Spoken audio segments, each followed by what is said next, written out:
শ্রীনগরে যমজ শিশু হত্যা করেছে মা নিজেই। অবশেষে পর্দা উঠে গেল নির্মমতার রহস্য। মা শান্তা বেগমই সন্তানদের পানিতে ফেলে হত্যা করেছেন। আদালতে 164 দ্বারা স্বীকারোক্তিমূলক জবানবন্দি শান্তা বেগমের, জানিয়েছেন কোর্ট ওসি কামরুল ইসলাম মিয়া। মুন্সিগঞ্জের শ্রীনগরে ঘটে যাওয়া হৃদয় বিতারক সেই হত্যাকাণ্ডের রহস্য অবশেষে উন্মোচিত হয়েছে। সম্পর্কের টানাপোড়েনে ও দারিদ্র্যের কষাঘাতে ভেঙে পড়া এক মায়ের হাতে প্রাণ গেল তারই কোলে লালিত যমজ কন্যা শিশুদের।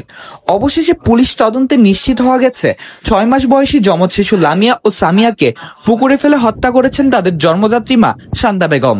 আর বুধবার বিকালে আদালতে স্বীকার করেছেন মা শান্তা বেগম।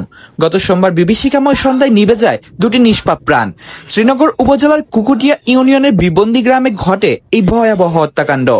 একসময় যাদের হাসিতে মুখর ছিল সংসার, সেই শিশুদের নিথর দেহ ভেসে ওঠে পাশের পুকুরে। সেদিনই আটক করা হয় শিশুদের বাবা সোহাগ মিয়া এবং মা শান্তা বেগমকে।